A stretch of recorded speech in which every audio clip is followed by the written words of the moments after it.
말씀으로 본문을 삼고 함께 우리 합독해서 읽도록 하겠습니다. 마태복음 6장 19절에서 24절 말씀까지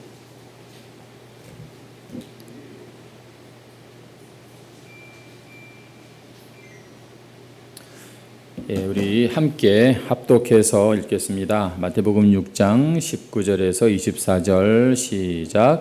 너희를 위하여 보물을 땅에 쌓아두지 말라. 거기는 좀과 동록이 해하며 도둑이 구멍을 뚫고 도둑질하느니라. 오직 너희를 위하여 보물을 하늘에 쌓아두라. 거기는 좀이나 동록이 해하지 못하며 뚫지도 못하고 도둑질도 못하느니라. 내 보물 있는 그곳에는 내 마음도 있느니라.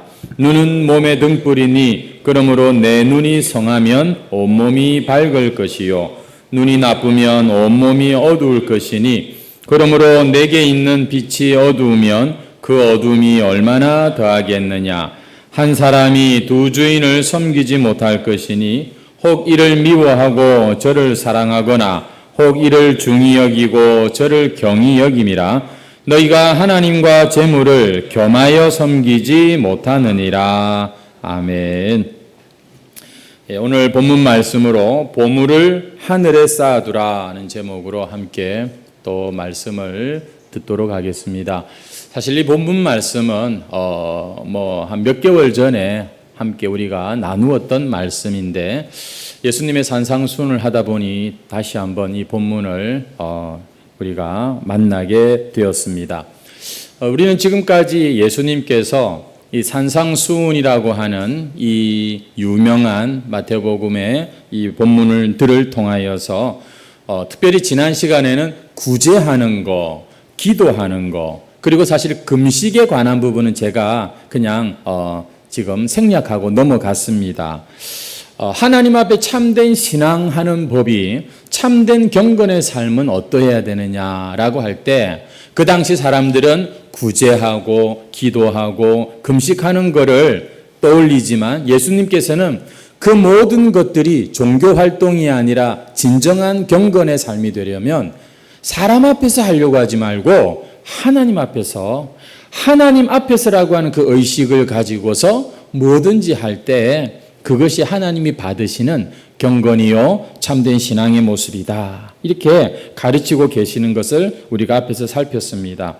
이 당연한 것이 그러나 우리 인간들에게는 결코 이게 쉽지가 않습니다. 보이지 않는 하나님보다는 당장의 눈에 보이는 사람의 그 말과 표정과 그 반응이 훨씬 더 우리에게 영향을 주는 그런 어떤 기준이 되기 때문입니다.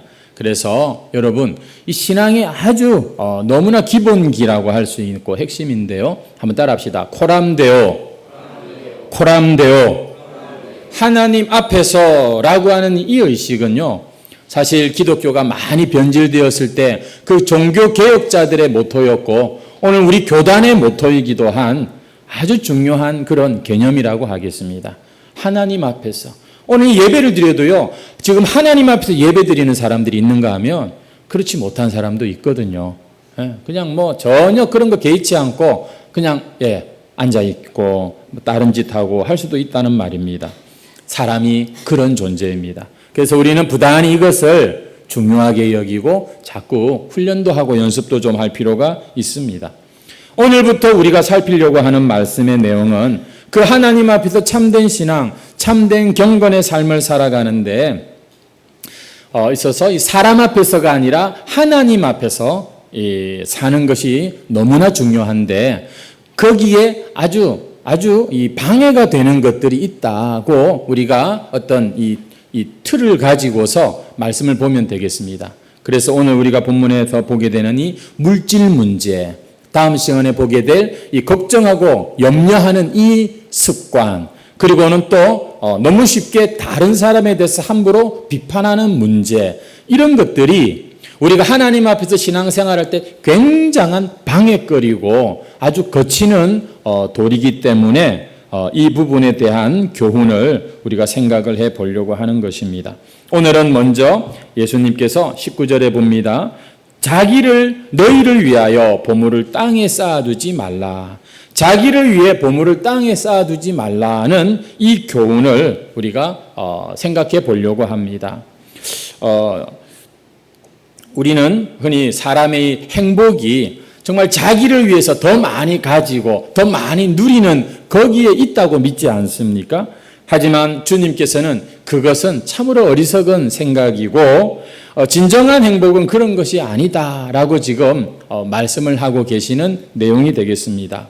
벌써 설교를 본격적으로 듣기 전부터 나를 위해서는 제대로 뭘 할 게 없고 남을 위해서 희생하라는 그런 말씀으로 우리가 생각하면 사실 듣고 싶은 마음이 안 생길 수도 있습니다만 다시 한번 19절을 보시면 너희를 위하여 보물을 땅에 쌓아두지 말고 20절에 보면은 오직 너희를 위하여 보물을 하늘에 쌓아두라. 다시 말해서 주님께서 지금 하시는 말씀은 우리의 진정한 행복을 위해서 주시는 그런 말씀이다고 우리가 받아야 되겠습니다. 물론 예수님이 생각하시는 행복이 우리가 일반적으로 생각하는 그런 일시적이고 세속적인 행복을 말씀하는 건 아닙니다만 그러나 여러분 그 행복에는 또한 이 땅에서 우리가 참 늘 잃어버리지 않는 그런 편안함과 참 복된 삶도 포함하고 있는 것입니다. 오늘 주님께서 우리의 행복을 위해서 주시는 두 가지 내용은 첫 번째는 너희를 위하여 보물을 땅에 쌓아두지 말라. 그리고 오직 너희를 위하여 보물을 하늘에 쌓아두라. 이 말씀을 생각해 보겠습니다. 여러분 예수님께서는 사람들이 보물을 땅에 많이 쌓아두었다고 해서 그게 결코 인간의 참된 만족과 행복을 주지 못한다 이렇게 말씀하고 계십니다. 왜냐하면 거기는 종과 동록이 해하며 도둑이 구멍을 뚫고 도둑질한다. 요즘에는 돈에 녹이 쓸 정도로 그런 일이 별로 없습니다만 이 당시에는 그런 일도 있었고 또 도둑이 와서 훔쳐가는 일도 있었습니다. 우리야 은행에다 맡겨놓으면 도둑 맞을 일 염려도 없겠습니다만 그러다 보면 어느 날 우리가 갑작스럽게 전혀 뜻하지 않게 지출이 되어야 되는 그런 일들, 질병으로 인하여서 사고로 인하여서 또 혹은 빌려줬다가 떼인 돈도 있을 것이고 주식했다가 그만 크게 손해를 본 적도 있을 것입니다. 여러분 이 세상에 있는 재물들은 이렇게 언제 어떤 일이 일어날지 모르고 언제 우리에게서 또 떠날 수도 있는 그런 물질이라는 것에서 이 재물의 유한성 그리고 한계성, 불안정성을 지금 19절에서 이렇게 말씀을 하고 계시는 겁니다. 하지만 성경이 그렇다고 해서 이 물질에 대해서 재물에 대해서 무조건 나쁘다, 악하다 이렇게 규정하지는 않습니다. 디모데전서 6장 10절에 보면 돈을 사랑하는 것이 일만하게 뿌리지 돈 자체를 악하다고 규정하지는 성경은 그렇게 말하지는 않습니다. 그러니까 우리가 이 세상 사는 동안 열심히 일해서 정당하게 벌은 돈을 가지고 그것으로 우리가 낙을 누리고 살아가는 것 그거 하나님께서 우리 인생들에게 주신 복이지 그게 죄라고 우리가 얘기해서는 안 됩니다. 가난하게 사는 것을 하나님이 원하시는 게 아닙니다. 성경은 이 물질을 통하여서 우리의 신앙을 가르쳐 주기도 하시고 성경에 보면은 이 예수님께서도 보면은 물질과 관련된 비유들을 많이 하시는 것을 볼 수가 있는 것이죠. 그러면 이 보물을 땅에 쌓아두지 마라. 이 말씀은 어떤 뜻이냐면 그 돈에 대해 물질에 대해 부에 대해 지나치게 집착하지 마라. 거기에 그냥 마음을 홀딱 빼앗겨 가지고서 그거 아니면 안 된다는 혹은 모든 것은 다 돈이면 다 된다는 이런 어떤 물질에 빠져버린 물질 만능주의 그런 생각을 경고하시는 그런 차원에서 보물을 땅에 쌓아두지 마라. 잘못된 목적을 가지고서 재물을 축적하거나 재물을 잘못 사용하는 것을 금지하는 그런 말씀인 것이죠. 그렇습니다. 여러분 이 물질에 이 재물에 마음을 빼앗긴 사람들을 보면은요 결코 만족하지 못합니다. 왜냐하면 그만큼 가졌으면 또 더 많은 갈증으로 나아가는 것을 우리가 보게 됩니다. 재물을 이렇게 쫓다 보면 어느새 그 사람의 영혼이 말라가고 그 사람의 인생이 점점 행복과는 멀어지는 것을 보게 되는 것은 이건 단지 교회에서만 말하는 교훈이 아니라 세상에서도 얼마든지 볼 수 있는 그런 일이라는 것입니다.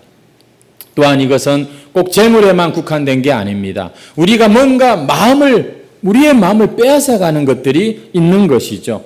이것은요, 단지 내 마음을 뺏는 문제가 아니라 내 마음이 사실은 하나님의 성전이고 내가 어떻게 보면 하나님께 드린 영역을 우리가 다른 것에다가 주는 이런 일이 되기 때문입니다.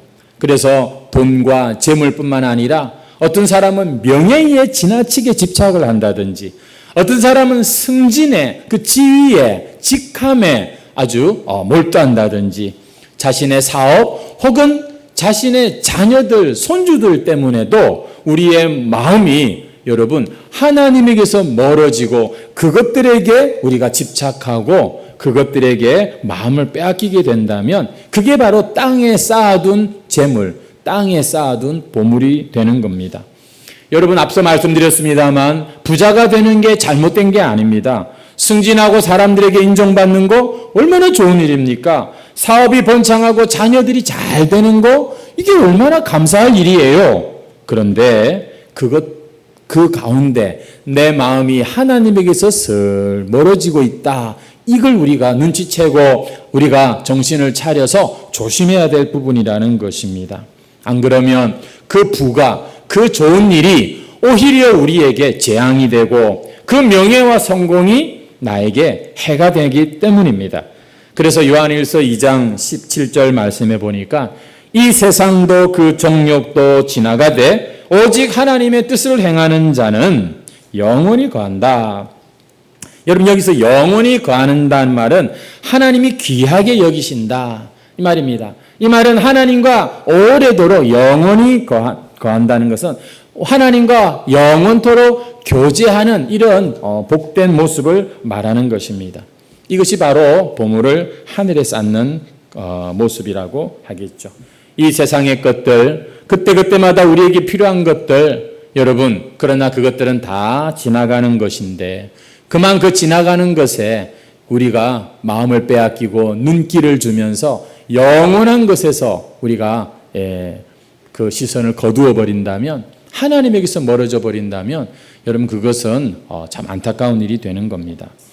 그러면 하나님께서는 또 두 번째 하시는 말씀, 너희를 위하여 보물을 하늘에 쌓아두라.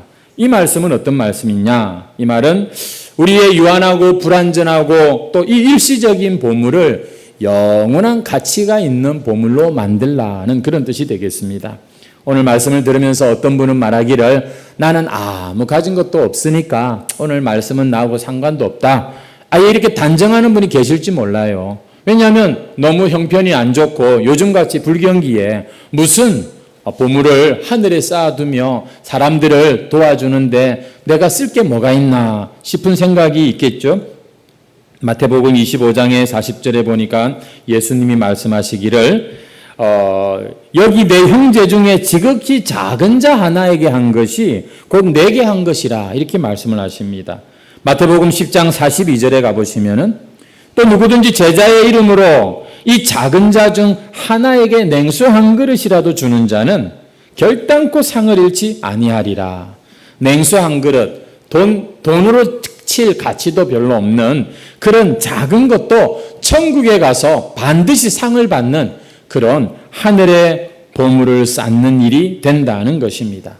무슨 얘기냐면 우리가 아무리 가난하고 가진 것이 없어도 오늘 이 말씀은 하나님의 백성들이라면 누구나 듣고 실천해야 될 그런 말씀이라는 겁니다. 아무리 가난해도 천국의 보물을 쌓을 수 있다는 것이지요. 냉수 한 그릇이라도 우리가 결단코 상을 잃지 않겠다. 자기의 만족과 자신의 쾌락과 자신의 자랑과 자기를 위하여 땅에 쌓아두고 쓴 그러한 금은 보화는 사라지거나 남의 것이 되겠지만 형제의 목을 축여준 냉수 한 그릇은 하늘에서 없어지지 않는 그런 영원한 보배로 바뀐다는 것입니다. 한번 따라하겠습니다. 냉수 한 그릇도 천국의 보물이 될 수 있습니다. 따라하겠습니다. 가난한 사람도 천국의 보물을 쌓을 수 있습니다. 예. 물론 자기를 위해서는 펑펑 쓰면서 남을 위해서는 돈 1,000원도 아까워하면서 이 하나님은 뭐 속으시는 분은 아닙니다. 하나님을 만홀히 여기어서는 안 됩니다. 하지만 우리 생각에 내가 무슨 가진 게 있어서 천국의 부자를 꿈꿀 수가 있겠는가? 하나님께서 하나님의 계산법으로 그렇게 얼마든지 하실 수 있다는 것 여러분 기억하시면 좋겠습니다. 그래서 우리가 어떻게 하면 보물을 하늘에 쌓을 수 있는 그런 자가 될 수 있는가? 구체적으로 한 4가지를 생각할 건데 첫 번째는 이 보물이 얼마나 힘이 있는지 그 위력을 우리가 잘 알아야 된다는 것입니다. 우리 한번 21절 말씀을 같이 보겠습니다. 시작. 내 보물 있는 그곳에는 내 마음도 여러분 이 보물, 재물, 물질, 돈 여러분 이것들이 힘이 있어요. 어떤 힘이 있냐면 우리의 마음을 뺏는 힘이 있다는 것입니다. 여러분 이 돈이 있는 보물이 있는 그곳에는 내 마음도 있다. 여러분 돈의 마음을 빼앗긴 사람들은요 보면 완전히 사람이 달라진 것을 볼 수 있습니다. 예전에 그 따뜻하고 그 다정했던 사람이 아니라 완전히 사람이 변했구나 하는 것을 느껴본 적 있으십니까? 실제로 이 세상사에 보면 이 돈에 완전히 빠진 사람들은요 뭐든지 합니다. 이 세상에 온갖 범죄들이 다 보면 이 돈 때문에 일어나는 것 아니겠습니까? 돈 때문에 친구 사이도 갈라지고 돈 때문에 혈연 관계도 깨어버리는 그런 일들이 여러분 이 세상에 얼마나 많은지 모르는 것입니다. 그렇게 다복하고 우애가 있었던 형제들이 부모님 돌아가시면서 이 재산 다툼으로 인하여서 이제는 다시 보지도 않는 이런 일들 주변에서 얼마든지 볼 수 있죠. 그 돈이 뭔데 그 형제들까지도 남남으로 만들어버리고 그 정도는 다 양반입니다. 심지어 막 싸우고 죽이는 일까지 일어나는 걸 보면 우리 사람의 마음이 이 물질에 이 돈에 빼앗겨져 버린 거기에 홀딱 넘어갈 수 있다는 것을 우리는 꼭 기억하고 살아야 됩니다. 24절 말씀은 이렇게도 얘기합니다. 한번 같이 읽어볼까요? 시작. 한 사람이 두 주인을 섬기지 못할 것이니 혹 이를 미워하고 저를 사랑하거나 혹 이를 중히 여기고 저를 경히 여김이라. 너희가 하나님과 재물을 겸하여 섬기지 못하느니라. 이 물질이 얼마나 힘이 있는지 하나님과 겸하여 섬기지 못한다. 재물을 하나님과 견주고 있는 것을 봅니다. 여러분, 이 재물은 하나님께로 향하고자 하는 우리의 마음을 얼마든지 제한테로 끌어당길 수 있는 힘을 가진 그런 실체가 바로 이 물질이라고 하는 것이고 재물이라고 하는 것입니다. 이 말은 다르게 말하면 하나님이 우리의 하나님이고 우리의 신이고 우리의 참된 왕이신데 이 물질이 우리한테 왕 노릇한단 말입니다. 이 물질이 우리 인생의 주인 노릇 얼마든지 할 수 있다는 그런 뜻으로 우리가 보시면 되는 거예요. 재물과 하나님을 겸하여 섬기지 못한다. 이 재물이 보니까요 신이 되려고 하는 속성이 있다는 겁니다. 그래서 인류 역사상 사실 가장 강력한 우상이 뭐냐면 바로 이 돈이라고 하는 우상인 것이죠. 그래서 우리는 늘 질문하면서 살아야 됩니다. 지금 내 마음이 무엇을 쫓아가고 있는가? 과연 지금 내 마음의 주인은 진짜 하나님이 맞으신가? 아니면은 돈 거리면서 이 돈에 벌벌 떨고 있는 그런 내 마음은 아닌가? 우리가 아무리 하나님 해도 실은 이런 우리의 마음 속에 이 보좌에 진짜 이 가장 중요한 가치로 여기는 것이 무엇인가를 우리는 확인하면서 살아야 됩니다. 여러분 요즘에 돈에 끌려가고 계십니까? 아니면 돈도 여러분들이 잘 그렇게 붙들고 사용하고 계십니까? 오늘 우리가 말씀 가운데 한번 확인했으면 좋겠습니다. 두 번째 보물을 하늘에 쌓기 위해 우리가 무엇을 해야 되냐면 이 12절, 23절 말씀에 보면 좀 뜬금없는 말씀이 나옵니다. 한번 우리 같이 읽어볼까요? 22절, 23절 시작. 눈은 몸의 등불이니 그러므로 내 눈이 성하면 온몸이 밝을 것이요 눈이 나쁘면 온몸이 어두울 것이니 그러므로 내게 있는 빛이 어두우면 그 어둠이 얼마나 더하겠느냐. 아니 갑자기 재물을 하늘에 쌓아라. 지금 물질 얘기하다가 갑자기 눈이 안 보이면 어둠에 거하면 안 된다는 얘기를 합니다. 이게 무슨 말이냐면 이 재물에 대해서 이 성경적 진리로 확실한 그런 입장, 그런 이 지식을 가져야 된다는 겁니다. 다시 말해서 성경적 물질관을 확립해야 된다는 것입니다. 육신의 눈이 밝지 못하면 온몸이 고생합니다. 컴컴하니까 여러분 어디 컴컴한 데 들어가 보십시오. 몸을 마음대로 움직일 수 있습니까? 어디가 어딘지 몰라서 막 이렇게 헤매는 그런 일이 있지 않습니까?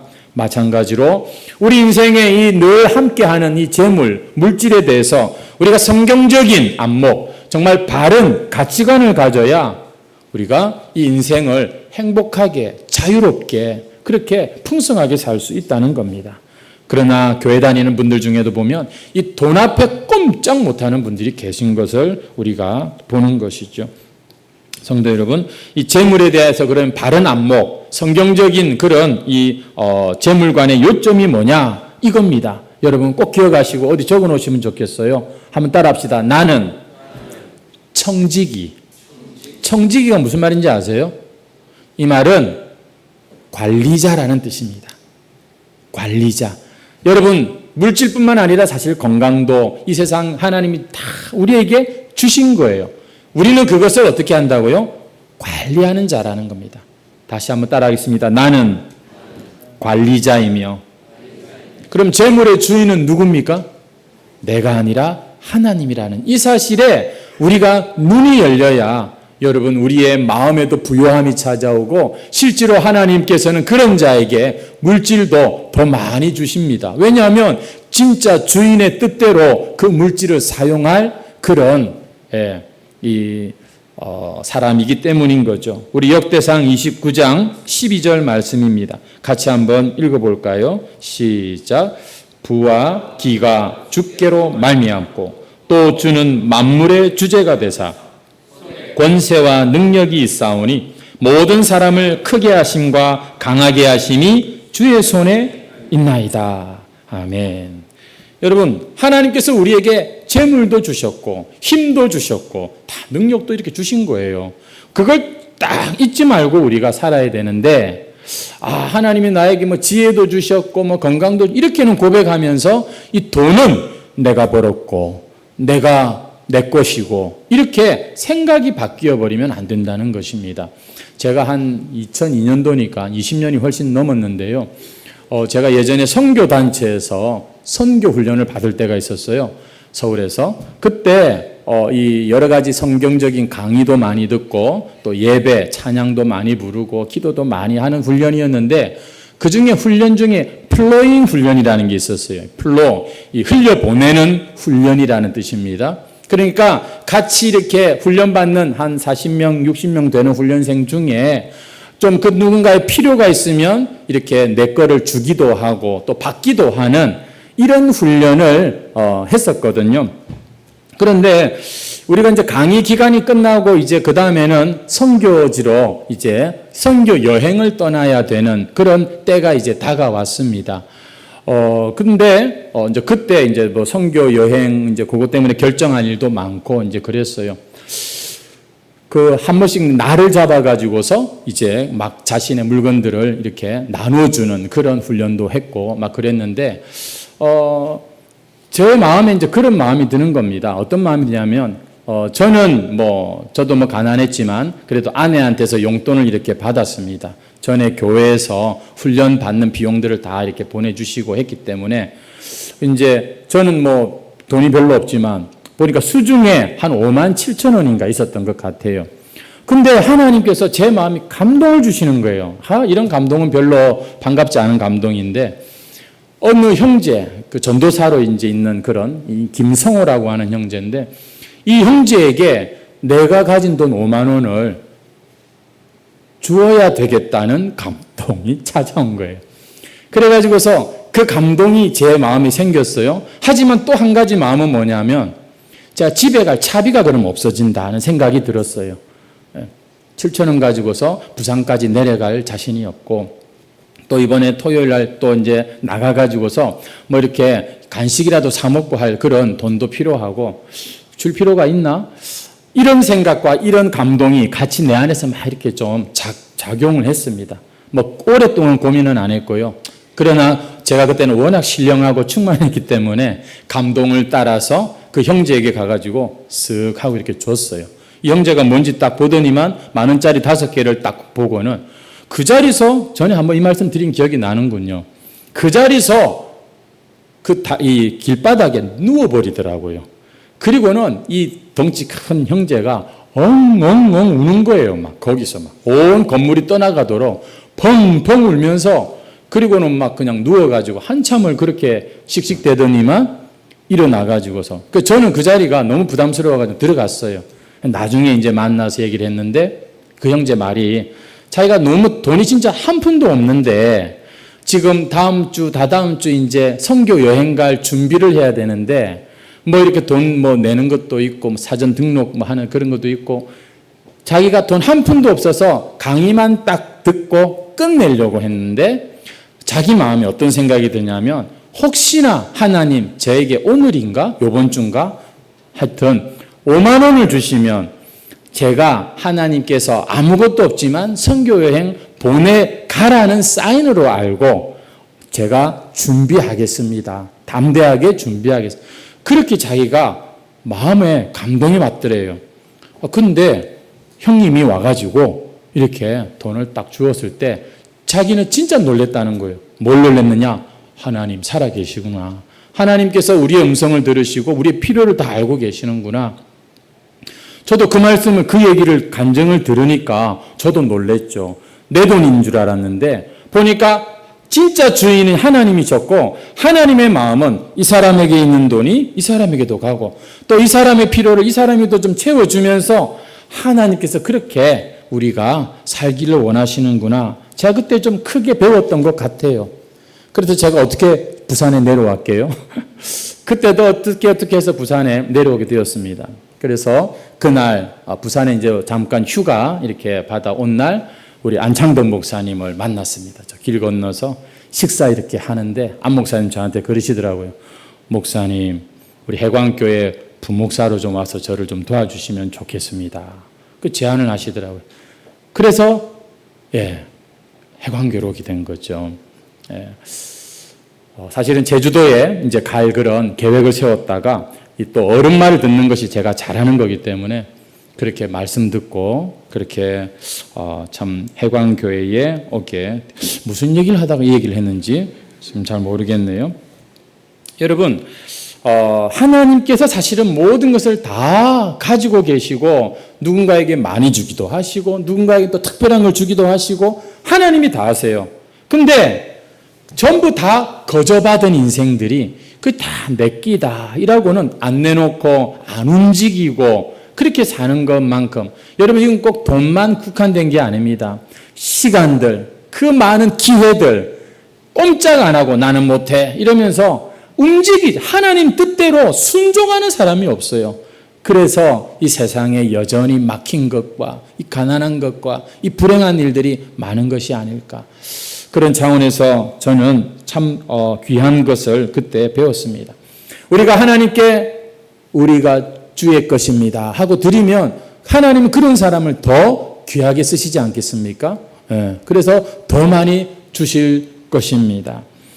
여러분 빌립보서 4장 11절부터 13절 말씀에 보면 바울은요 나는 어떠한 형편이든지 자족하기를 배웠다. 비천에 처할 줄도 알고 풍부에 처할 줄도 알고 여러분 이 말은 뭐냐면 자기는 그 물질에 마음을 그렇게 중요한 가치를 두지 않는다. 필요하면 하나님 주실 거고 또 나에게 넘치는 것은 다른 사람에게 줘야 될 그런 부담이고 그러면서 자신은 배부름과 배고픔과 풍부와 궁핍에도 처할 줄 아는 일체의 비결을 배웠는데 그게 뭐냐면 내게 능력 주시는 자 안에서 내가 모든 것을 할 수 있다.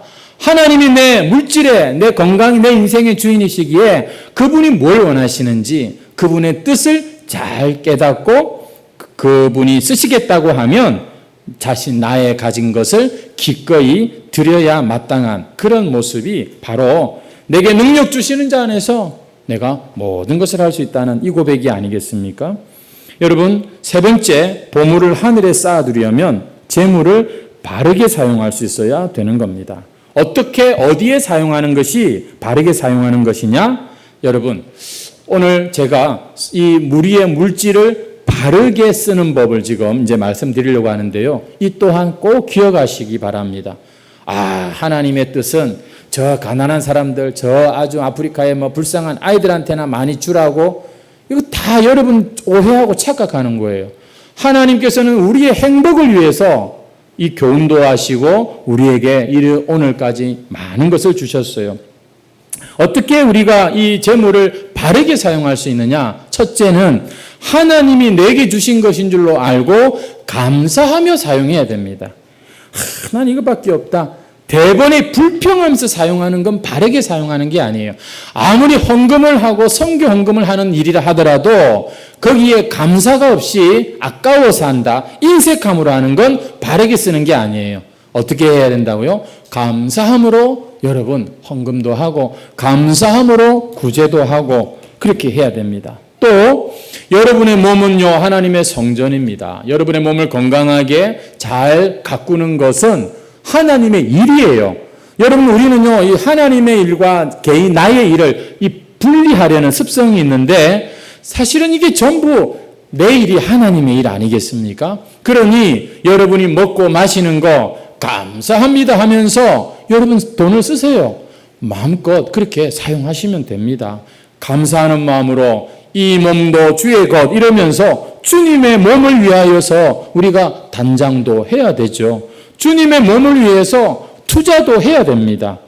여러분, 우리가 성경적인 재물관 바르게 사용하는 법이라고 해서 헌금 많이 하라 소리가 아닙니다. 우리가 그냥 남한테 많이 주라는 얘기가 아닙니다. 자기 자신 나부터가 하나님의 소유입니다. 우리는 그래서 감사와 믿음으로 물질도 사용할 줄 알아야 되는 것입니다.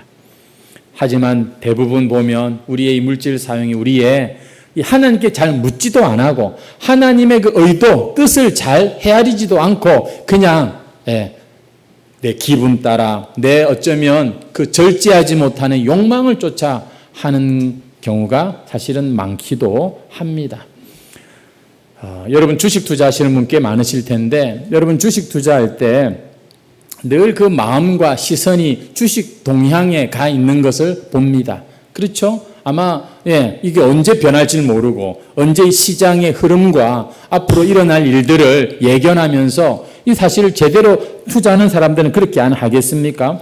마찬가지로 하늘에 보물을 쌓는다? 하늘에 지금 내가 투자를 한다? 누구 의도가 제일 중요하겠습니까? 누구의 의중이 여러분 가장 기준이 되어야 합니까?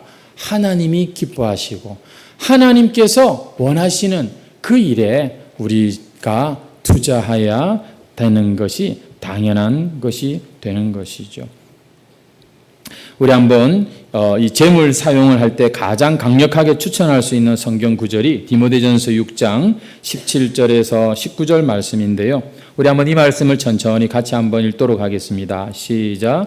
내가 이 세대에서 부한 자들을 명하여 마음을 높이지 말고 정함이 없는 재물에 소망을 두지 말고 오직 우리에게 모든 것을 후히 주사 누리게 하시는 하나님께 두며 선을 행하고 선한 사업을 많이 하고 나누어 주기를 좋아하며 너그러운 자가 되게 하라.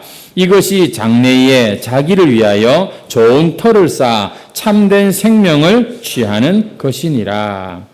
이 정함 없는 재물에 소망을 두지 말고 하나님, 그분에게서 모든 복이 나에게 온다. 이 사실을 믿고 좀 후히 주고 넉넉한 그런 인생을 살아라 하는 겁니다. 그래도 안 굶어 죽는다. 하나님의 자녀라고 하면서 그렇게 인색하고 자기밖에 모르고 다른 사람을 돈 쓰지 못하는, 물론 그런 사람이 지금 여기 별로 없지만 우리가 좀 여유 있게, 내가 무슨 여유가 있냐고요. 좀 그래도 하나님께로부터 앞으로 다 채워주실 것을 믿고 하나님께 좀 우리가 소망을 두고 너그럽게 좀 베풀면서 사는 자. 제가요, 이 설교를 준비하면서 지난 삶을 돌아보니 가장 내가 후회되고 정말 내가 참 부끄러운 때가 언제냐면 인색할 때였던 것 같아요.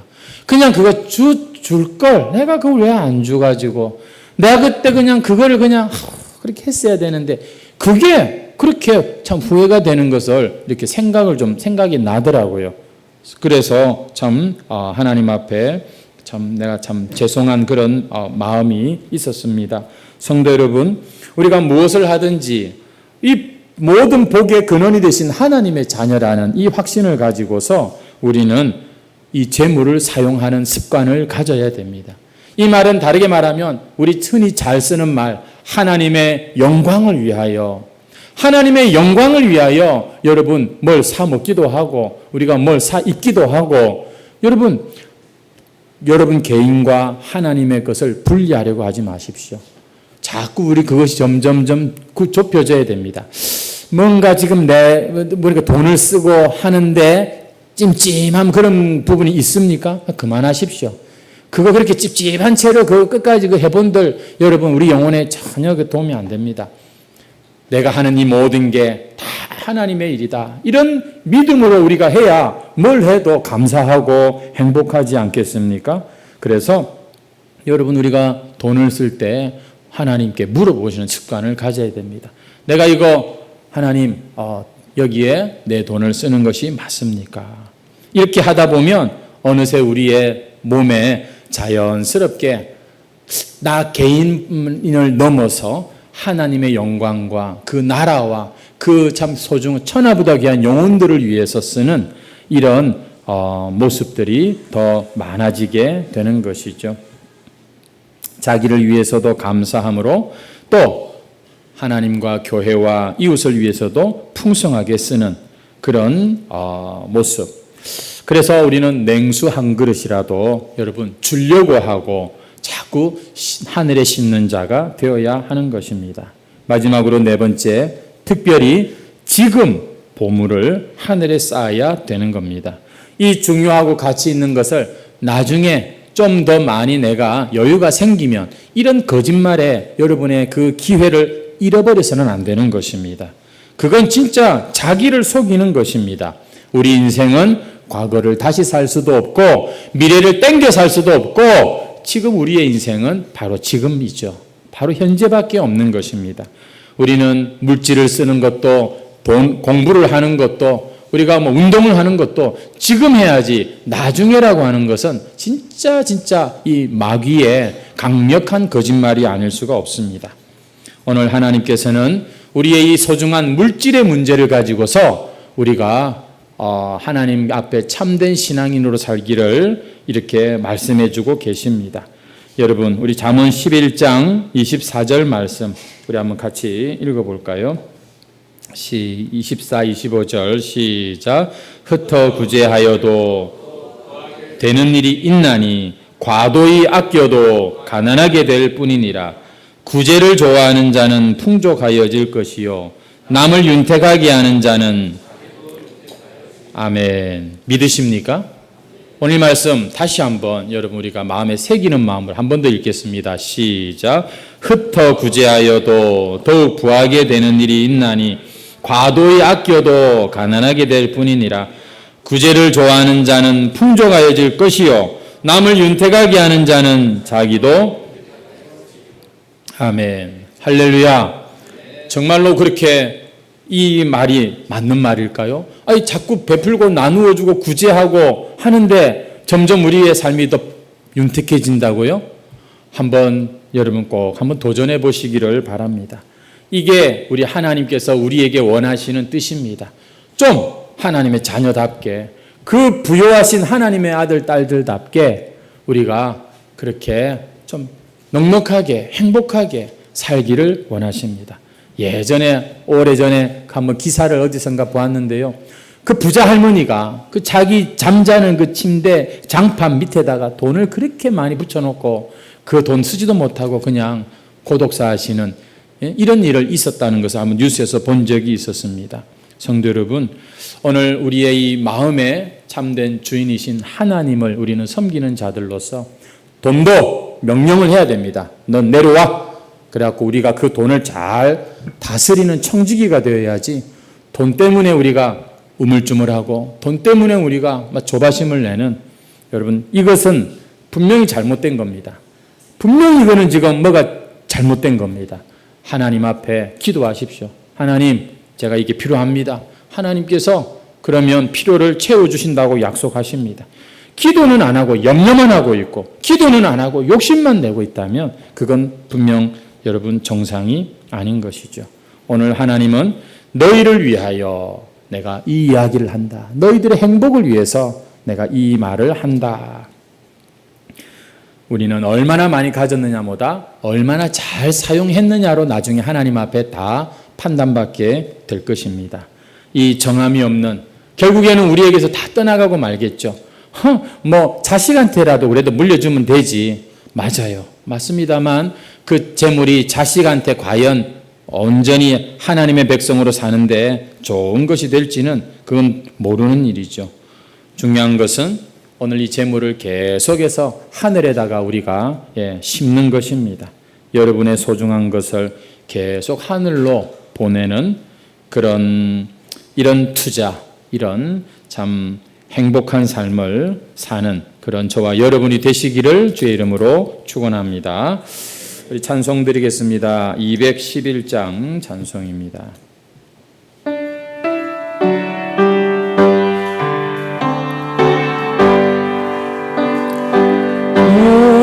비싼 하늘 주께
시간 우리 말씀을 생각하시면서 한번 기도하겠습니다.